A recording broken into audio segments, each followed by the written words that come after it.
నమస్తే, welcome to MPC media. YSRCP పార్టీలో ఉన్న నాగార్జున యాదవ్ ఒక ఇంటర్వ్యూ ఇచ్చాడు.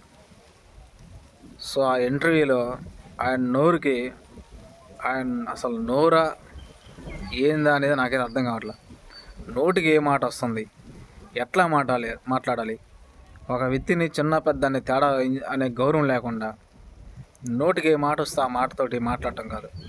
సో మన జరిగిన ఎన్నికలు కానీ చూస్తే జగన్ గారు ఓడిపోవడానికి కారణం ఏంట్రా అంటే, వీళ్ళందరూ నోటికి వచ్చినట్టు కూటమిలో ఉన్న వాళ్ళందరినీ చిన్న పెద్ద అనే మాట గౌరవం లేకుండా నెగిటివ్ లాంగ్వేజ్తో ప్రెస్ మీట్లు పెట్టి తిట్టడం వల్లే సగం వీళ్ళకి మైనస్ అయిపోయింది. సో వీళ్ళు చేసి ఏదో పనులు ఏదో ప్రెస్ మీట్ల వల్ల జగన్ గారు చిత్తుగా ఓడిపోయింది మన జరిగిన ఎన్నికల పార్టీ. నాగార్జున యాదవ్ గారు అంటున్నారు, గతంలో బాబు గారు అలిపిరిలో బాంబు పేలినప్పుడు తప్పించుకున్నాడు, అప్పుడు ఆ వెంకటేశ్వర స్వామి కాపాడాడు. ఇప్పుడు ఎవరు కాపాడతారు, ఇప్పుడు ఏ దేవుడు కాపాడతాడు అంటున్నాడు. సో నేను అడుగుతున్నా, ఆయన మంచి చేసాడా లేదనే తర్వాత విషయం. ఒక వ్యక్తిని అంత పెద్ద బాంబు బ్లాస్ట్ అయినాక దేవుడు కాపాడాడంటే మన రాష్ట్రానికి ఆ వ్యక్తితో ఎంతో అవసరం ఉంది. ఎంతో మన రాష్ట్ర ప్రజలకు ఆ వ్యక్తి రుణపడి ఉన్నాడు. కాబట్టి ఈరోజు సాక్షాత్తు ఆ వెంకటేశ్వర స్వామి స్వయంగా ప్రజల మధ్యలోకి పంపించి బాబు గారిని సీఎం చేశాడు. సో నాగార్జున యాదవ్ గారు, ఒకసారి మీరు నోరుని అదుపులో పెట్టుకోండి. ఎందుకంటే మీలాంటి పిల్ల సైన్యం వల్ల బాబు గారికి ఒరిగేది ఏమి ఉండదు. కూటమికి అంతకన్నా నష్టం వచ్చేది అసలు అది కూడా ఉండదు. కూటమి ఇప్పుడు మంచి పొజిషన్లోకి వెళ్ళిపోయింది. మీరు ఇప్పుడు 11 సీట్లలోనే ఉన్నారు. ఆ 11 సీట్లు కూడా ఉంటాయా లేదా అని గ్యారెంటీ లేదు. ఒకడు డైలాగ్ వేస్తాడు, మన ఇండియా మ్యాచ్ ఆడాలంటే మినిమం 11 నెంబర్స్ ఉండాలి, 11 మందితో ఒక మ్యాచ్ ఆడొచ్చు అంటారు కదా. సో 11 మందే ఉన్నారు. ఆ 11 మందిలో ఎవరన్నా అటు ఇటు తిరకాసయ్యి జంప్ అయ్యారు అవతల పార్టీలోకి, మీరు కనీసం రోడ్డు మీదకి వచ్చి ఒక ధర్నా చేయడానికి కూడా అవకాశం ఉండదు. నేను చెప్తానుగా, ఇప్పుడున్న అవకాశాన్ని మీరు పోగొట్టుకుంటే మీరు కనుక రేపు కనీసం ప్రజల్లోకి కూడా తిరగలేరు. బాబు గారికి గతంలో తిరుపతిలో బాంబు పెడితే ఆ వెంకటేశ్వర స్వామి కాపాడి ఇప్పుడు ఏ దేవుడు వస్తారంటారు. సో నేను అడుగుతున్నా, బాబు గారు షెడ్యూల్ మీరు ఫాలో అవుతూ బాబు గారికి ఎక్కడన్నా బాంబులు పెట్టాలని చూస్తున్నారా? ఈ 5 సంవత్సరాలు బాబు గారు లేపేయాలని చూస్తున్నారా?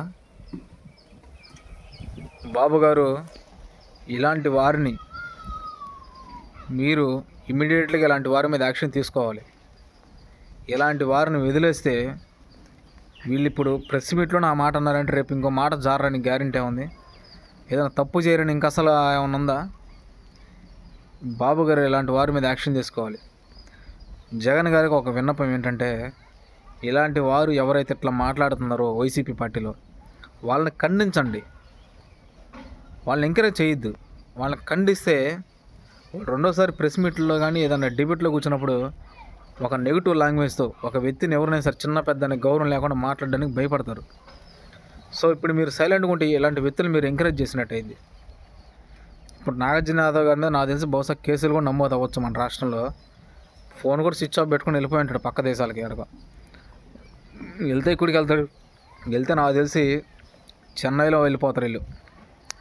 ఎందుకంటే జగన్ గారు బాగా స్నేహంగా ఉందరంటే చెన్నై సీఎం స్టాలిన్ గారు. నాకు తెలిసి బహుశా చెన్నైలో ఉంటారు వీళ్ళందరూ. ఆ శ్రీరెడ్డి వీళ్ళంతా ఉండేది అక్కడే చెన్నైలోనే. బహుశా నాకు తెలిసి వీళ్ళందరూ చెన్నైలోనే గ్యాంగ్ అంతా మంచి మంచి ఇల్లు కట్టుకుని లేదా గెస్ట్ హౌస్లో రెంట్కి హోటల్ తీసుకుని ఉంటా ఉంటారు వీళ్ళు ఇప్పుడున్న పరిస్థితులను బట్టి. ఎమ్మెల్యేలు అయినా అదే పరిస్థితి, గతంలో మంత్రులు చేసిన వాళ్ళ పరిస్థితి కూడా అదే, చెన్నైలో పోయి ఉంటాం లేదంటే బెంగళూరు పోవడం. ఇంకోటి కూడా, రేవంత్ రెడ్డి గారి గురించి నేను ఒక వీడియో పోస్ట్ చేశాను. సో ఆ వీడియోకి అనుగుణంగా నిరుద్యోగుల నుంచి నాకు మంచి స్పందన లభించింది. అన్న మీరు పెట్టిన వీడియో మా డిఎస్సి స్టూడెంట్లకి చాలా ఉపయోగపడింది. ఓకే, బాగుంది. ఇలాగే నీ వాయిస్ మాకు వినిపించన్న మా పక్క అన్నారు. ఓకే, నా ప్రాణం ఉన్నంత వరకు డిఎస్సి స్టూడెంట్కి నేను మద్దతుగా నిలుస్తున్నా. నేనే కాదు, నా టీం కూడా అందరం డిఎస్సి స్టూడెంట్లకి సపోర్ట్ చేస్తాను. సో ఈ నాగార్జున యాదవ్ గారు రేవంత్ రెడ్డి గారి మీద కూడా వాడు వీడు గాడు ఏదో రకరకాల లాంగ్వేజ్తో రేవంత్ రెడ్డి ఒక జొమాటో బాయ్, ఒక స్విగ్గీ అంటే అదే అందరు మొబైల్లో జొమాటో అన్న తెలుసు, అందరికి హైదరాబాద్లో ఉన్నట్టు జొమాటో తెలియని ఎత్తుండ్రు. మొబైల్లో మనం ఆర్డర్ పెట్టుకుంటే ఫుడ్ తీసుకొచ్చి ఇస్తూ ఉంటారు. ఫుడ్ అయినా ఫ్రూట్స్ అయినా ఏది వన్ అన్ని డిమార్ట్లో తీసుకొచ్చిస్తూ ఉంటారు. రెస్టారెంట్లో అయితే ఫుడ్ తీసుకొచ్చిస్తారు.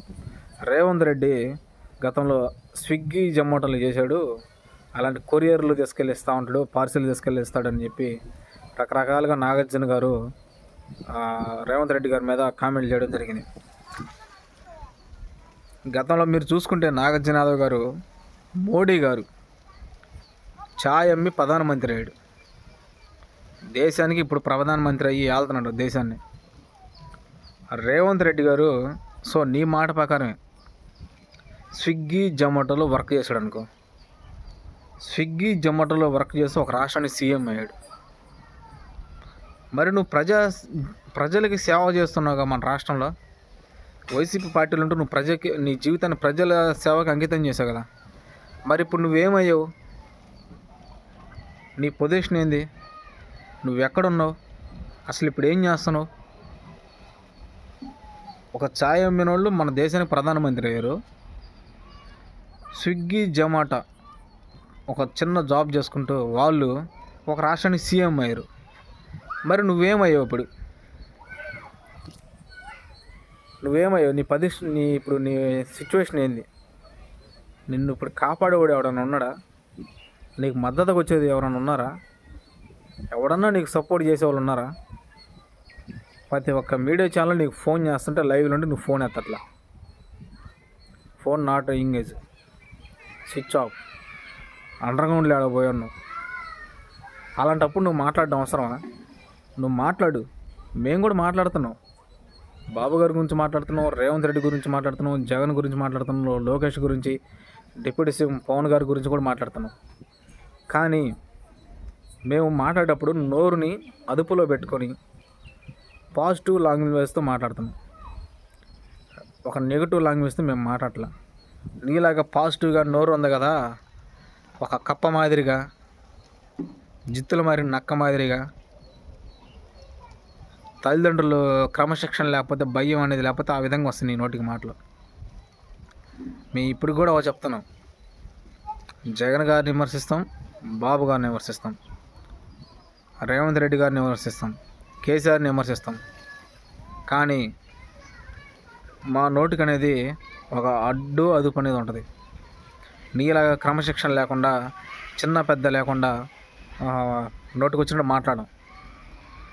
అసలు నాగార్జున యాదవ్ గారు మాట్లాడితే ఆ డిబేట్లో ఆయన అన్నాడు, అరే రా బాబు ఊరుకోరా అట్లా మాట్లాడవాకరా, నీ పుణ్యం ఉంటుందా అన్నాడు. ఆయన ఈయన మాటలు చూసి ఆయన భయపడిపోయాడు డిబేట్లో. నాయన నువ్వు మాట్లాడబాకరా, నీకు పుణ్యం ఉంటుంది, అయ్యేం మాటలు అని అంటే మనోడు నాగార్జున యాదవ్ ఆగల. నాగార్జున గారు రెచ్చిపోతున్నారు. ఇక నాగార్జున గారిని ఎవడో ఆపలేడు, ఎవడో ఏం చేయలేడని రెచ్చిపోతున్నాడు. బాబు గారు గెలిచిన వెంటనే ఒక 5 స్టార్ హోటల్లో నాగార్జున యాదవ్ ఏదో స్నాక్స్ టైప్లో తింటుంటే మన టీడీపీ వాళ్ళు వెళ్ళి వీడియో తీస్తూ, అరే నువ్వు బాబు గారిని విమర్శించి అంత తోడివా, నీ స్థాయి ఏంది, నువ్వేంది, బాబు గారిని ఏలెత్తి చూపిస్తున్నావు అని చెప్పంటే మన నాగార్జున యాదవ్ గారు అబ్బా ఆ హోటల్లో ఆ స్నాక్స్ తింటే ఆ స్పూన్ అక్కడ పడేసి ఏందిరా మాట్లాడుతున్నావు అని చెప్పి వాళ్ళ మీదకి వెళ్ళిపోయాడు. వాళ్ళు 4-5 ఉన్నారు. వాళ్ళ గవర్నమెంట్ ఇప్పుడు అధికారంలో ఉంది. నువ్వు వాళ్ళ మీద పోతే వాళ్ళు ఏం చేస్తారు? నీ బాడీని ముక్కలుగా నరికి వెనక డిక్కీలో పార్సిల్ చేసి పంపిస్తారు మీ ఊరికి. అర్థమైందా?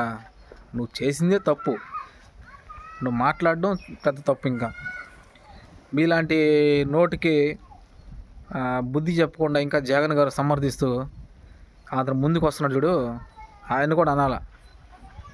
సో మనమైతే జగన్ గారిని అనే అంత టోలం కాదు, మన ఆ స్థాయి కాదు. సో మనం చెప్పేది అంటే జగన్ గారికి ఇలాంటి నాగార్జున గారిని ఇంకా బ్యాచ్ ఉన్నారు, వాళ్ళ గురించి కూడా నెక్స్ట్ వీడియోలో వదులుతా. వాళ్ళు ఒక నోరుని అదుపులో పెట్టుకొని మాట్లాడితే బాగుంటుంది. ఈ టైంలో మీరు బాబు గారిని విమర్శించండి. ఆయన మేనిఫెస్టోలు ఇచ్చిన హామీలు నెరవేర్చకపోతే బాబు గారిని విమర్శించండి. ఆయన పరిపాలన చక్కగా లేకపోతే ఆయన మీద ఈ తిరుగుబాటు మొదలుపెట్టండి. ఆయన రాష్ట్రంలో ఏమైనా దాడులు జరుగుతున్నాయా, అక్రమాలు పాల్పడుతున్నారా, అప్పుడు మీరు ఏలెత్తి చూపి విమర్శించండి. అంతేగాని మన నోటిని అదుపులో పెట్టుకొని విమర్శించాలి. మనం మాట్లాడే మాట వాళ్ళకు అనుగుణంగానే ఉండాలి. వాళ్ళ మనసు బాధపడకూడదు. అప్పుడే మనం ఏ పోరాటం చేసినా కూడా మనకు మంచి గౌరవం ఉంటుంది. సో దీన్ని దృష్టిలో పెట్టుకొని జగన్ గారికి మాకు విన్నపం ఏంటంటే, ఇలాంటి వారిని ఖండించండి. వీలైతే పార్టీ నుంచి సస్పెండ్ చేయండి. ఇలాంటి వారి వల్ల పార్టీకి వచ్చే లాభం లేదు. అందుకని ఇలాంటి వాళ్ళని సస్పెండ్ చేయండి. కొత్త వాళ్ళకి అవకాశం ఇవ్వండి. ప్రజల్లోకి వెళ్తారు, ప్రజలకు సేవ చేస్తారు, ప్రజా సమస్యలు తెలుసుకొని నిరంతరం వాళ్ళ జీవితాన్ని ప్రజలకు అంకితం చేస్తారు. అంతేగాని సీఎంలు పట్టుకుని వాడు వీడు బాంబులు పెట్టినప్పుడు తప్పించుకున్నాడు, అవి కరెక్ట్ కాదు. సో దీన్ని దృష్టిలో పెట్టుకొని ఎవరైనా సరే ఒక వ్యక్తిని విమర్శించేటప్పుడు మంచిగానే మాట్లాడి విమర్శించండి, తప్పలేదు. కానీ మనం మాట్లాడేటప్పుడు అవతల మనిషికి కొంచెం గౌరవించి మాట్లాడండి.